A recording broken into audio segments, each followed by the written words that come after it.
Hey, I'm going to jump right into this. Sometimes you're actually the thing before you're the thing. Oh, you don't know what I'm talking about. You don't even know who I am, do you? Some of you do, but some of you don't. Let me introduce myself first.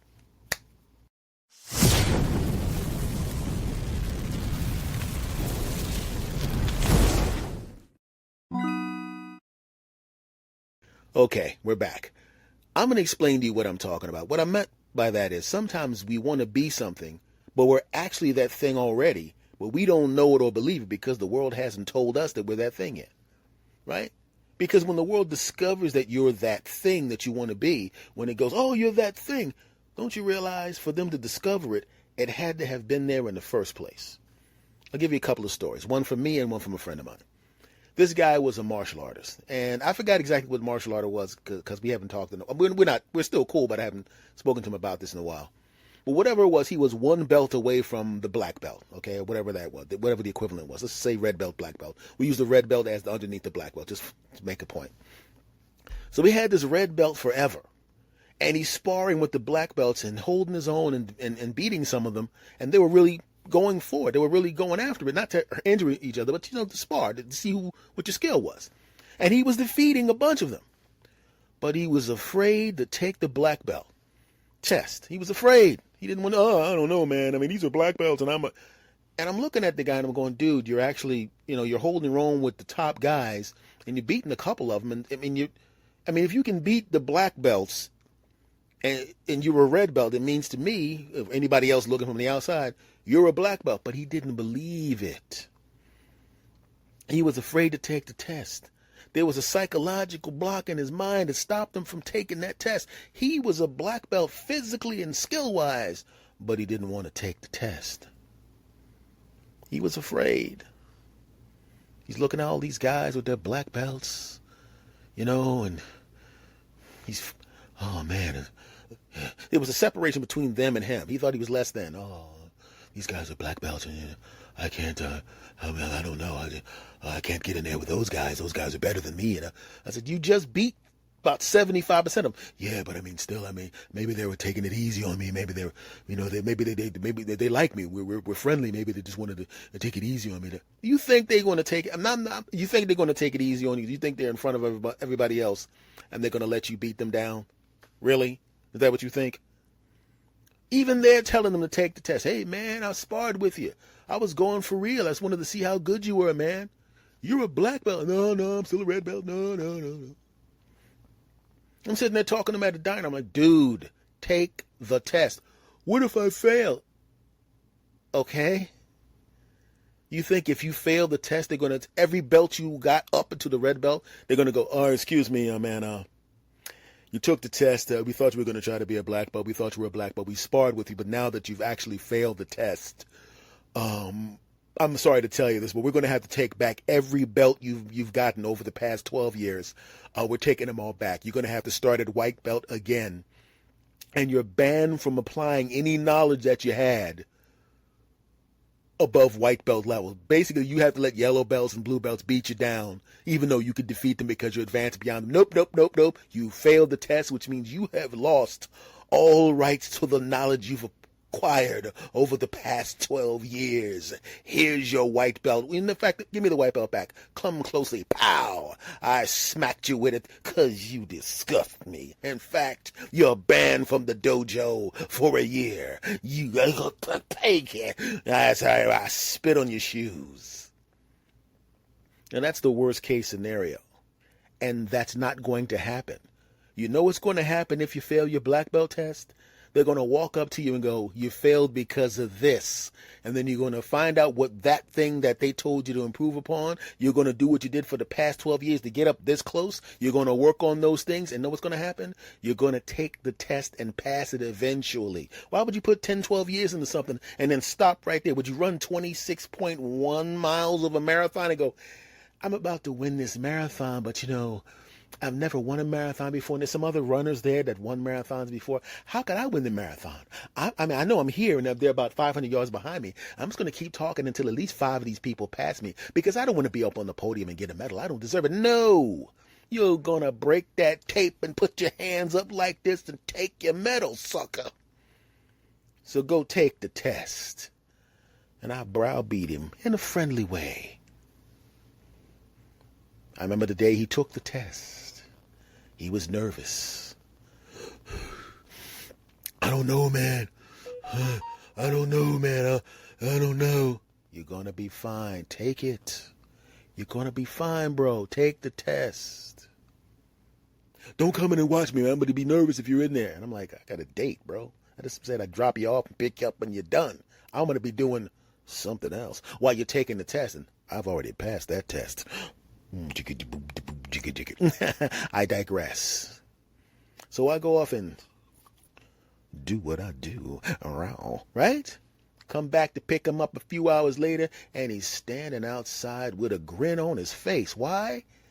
Because the belt that's wrapped around him isn't red anymore. It's black. He's a black belt at this point. And he sailed through the test. When he took the test, it seemed easy to him. Why did it seem easy? Because he was already a black belt. He just didn't know it yet. He was already a black belt. The world hadn't told him yet, but he was a black belt. And now he actually was a black belt because he was wearing one. That happens to a lot of people. Like I said before when we started this, a lot of times the thing you want to be, you're already there yet. You just don't know it because the world hasn't told you yet. But you got to tell yourself that. Once again, when the world discovers that you're something, you are already that something they just didn't know yet. Now I'm going to give you another story talking about myself instead of my boy, who has passed on. Rest in peace.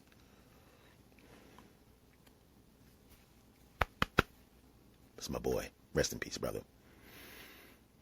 But I'm going to give you a story about me.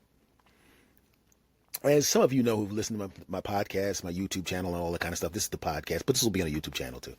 I'm a retired stand-up comedian. I did it from 86 to about 2010 with some sprinkled spots in here and there. Like a comic will come to town as a friend of mine. You want to do a couple of minutes? And I'll pop in and do a couple of minutes. Come on, man. You got to bring yourself back to the game, man. You still got it and all that kind of crap. And I'm going, maybe I will, maybe I won't. But I'm going to concentrate on this for now. But we're going to go back to the 80s. The first time I closed a comedy club. The first time. Now, I had been doing comedy for a while at this point. I think 5-6 years. So did I have enough material? I'll explain to you how the comedy club system works very briefly. Usually there's 3 comics on the show: MC, feature, headliner, or host, middle, closer. I had blown past the MC spot and had started the feature or middle, which is the 30-minute spot. The MC does 15, middle or feature does 30, the headliner does 45 minutes, sometimes more than that. But that's standard procedure, 90-minute show. I had gotten to the point where I had 2 hours of material. I only needed 45 to close shows.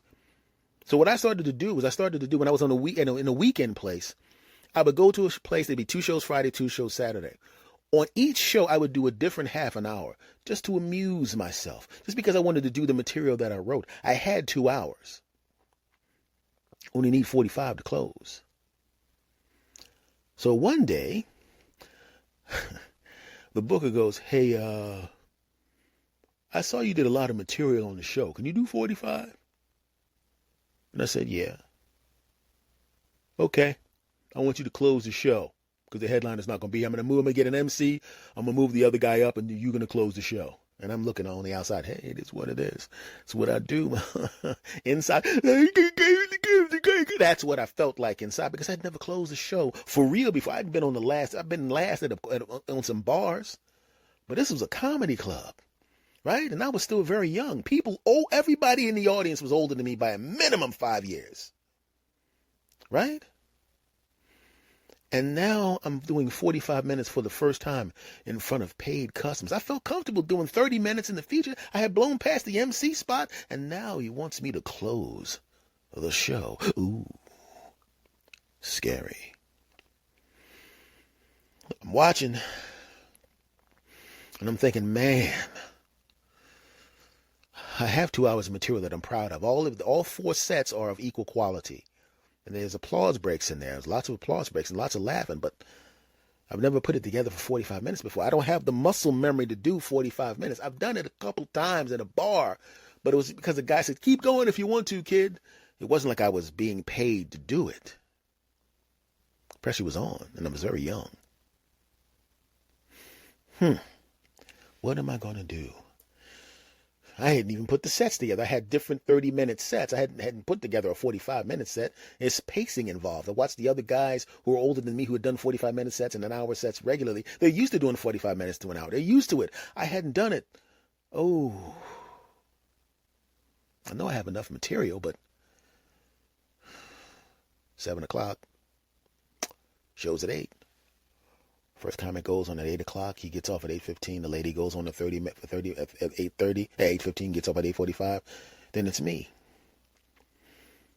Crowd seems good. I mean, when you're a comic, you can hear the buzz of a crowd, and the way the crowd buzzes, you can tell when you get a good crowd. So it sounds like a good crowd. And I've been on stage hundreds of times.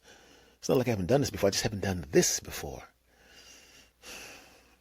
I'm nervous. I'm trying to act like I'm not. But you know when sometimes you try to act like you're not, you look even more nervous than you actually are? Well, no, I was as nervous as I felt. MC comes on, hey, man, you're going to get the clothes, man. I'm going to be in there. I'm going to watch this, man. It's going to be great. Man, I told my friends about you, man. Great. He goes on stage, does a great show. Comes off, feature goes on. She's killing. Boy, oh boy, oh boy, oh boy, oh boy, oh boy. Looking at the clock, 8:38, 8:39, 8:40. 5 minutes. 5 minutes. And I'm going to be on that stage doing this for the first time. 5 minutes. I have the material, but I haven't put it. Oh, boy. Oh, boy. Oh, 8:42. Oh, 8:43, 8:44. Okay. She's closing up. And another thing, the joke. Yeah. All right, everybody. That was Blopty Blob.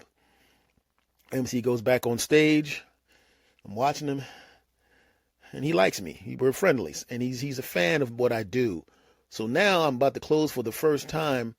And he's really selling it as I'm watching him. This guy's great. I love him. I brought some friends, man. This is his first time headlining. Why did you tell him that? Right? You just say this next guy's funny. He's played clubs and colleges. I'm looking up at the stage and I'm looking at him like, why did you tell him that crap? And I'm walking to the stage, walking to the stage. And I look back at the audience. They have they're smiling and everything because the first two comics did great. And I walk on stage. And now what I'm about to describe to you right now literally took place in my mind, and they're still applauding because the new guy's walking on stage. But this literally happened within the first couple of seconds, and I'm really just questioning my life choices at this point. Even though I know I'm a good comic, I've never closed before. Okay, I look down and they're smiling because they like the show so far. And I said, well, I know I've done half an hour, so if I just do my first half an hour set, we'll see how that goes. And if it goes the way it normally goes, I should be fine. Looking around. First joke, great. Second joke, great. And now I'm just smoking this joint. I'm blowing the place apart, blowing it out. And I get to the half an hour mark. And now this is the test. And I realized, wait a second, why are you so nervous? You just blown this place out for a half an hour. You got 15 minutes left. You have 3 more half an hour sets to choose from. All you have to do, bro, is just start the next half an hour set. They won't know that it's 2 different sets. Just go through it, and about halfway through, they're going to give you the light from the back, because when you're a comic and you're on stage, they have a light in the back that it's a flashlight or a light that flicks that tells you how much time you have left. You usually tell the manager, whoever's booking it, whoever's handling the show, give me a light at, and he would tell them the corresponding amount of minutes to give the light before your time has elapsed. And I usually said, give me 3 minutes, like my closing bit was 3 minutes at the time. So I see the light. I just finished another joke. And I'm going, all I got to do is my closing bit. This thing always works. I'm pretty much at the 1-yard line in the Super Bowl in a tie game with 2 seconds left on the clock. All I got to do is punch into the end zone and I walk away with a trophy. I was still a little scared because if this closing bit bombs, it's still going to look bad for me. But I'm like, nah, Jack, I'm about to rip this place down. So I confidently go into the closing bit, and they stand up. That's what I'm talking about. I walk off the stage, and the MC in the back's like, the feature lady, the booker, the audience, pat me as I walk down.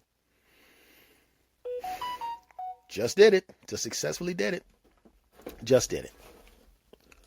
As it turns out, it was easy. It was not that big of a deal because I had been doing it for a while now. It's not that big of a deal. I successfully closed that show. And now I had moved up to that's now my spot in the show now. I'm now a closer and everybody knows it. I didn't know it. I was in the green room like that inside. I was the thing before I was the thing. I was already good enough to close comedy clubs. I was already good enough to do 45 minutes. I was already good enough to do an hour. I was already good enough to do 2 hours if I chose to. I was the thing before I was the thing. And that happens to a lot of people, doesn't it? You're the thing before you were the thing, and you didn't even know you were the thing. But I'm telling you right now, you're probably closer to being the thing than you think you are. Look at yourself objectively. The things you need to do to accomplish the things you need to accomplish to win to this, to get to that. Can you do those things? Yeah, okay. It's not up to you. The world has to catch up to what you're doing. That's all I'm saying. Let me ask you a question, because I know that I'm the thing before the world knows I'm the thing. Are you the thing before the world knows you're the thing? I bet you are. All right, quick update. I made a mistake in the podcast when I was recording it. I spoke about my buddy in the present tense, but he has passed away.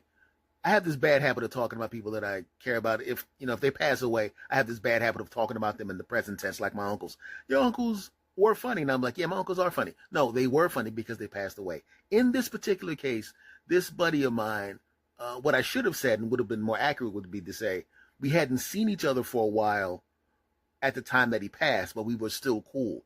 That's what I meant. I didn't mean to talk about him like he was still here, because I can hear my friends now going, yo, man, we were at the funeral. You were at the funeral. You got something to tell us about something? Is he still alive? No. I just have a bad habit of talking about people in the present tense. So that's what I meant. When he passed away, we hadn't seen each other in a while, but we were still cool. That's what I meant. Just to clarify. Okay, that's enough. See you.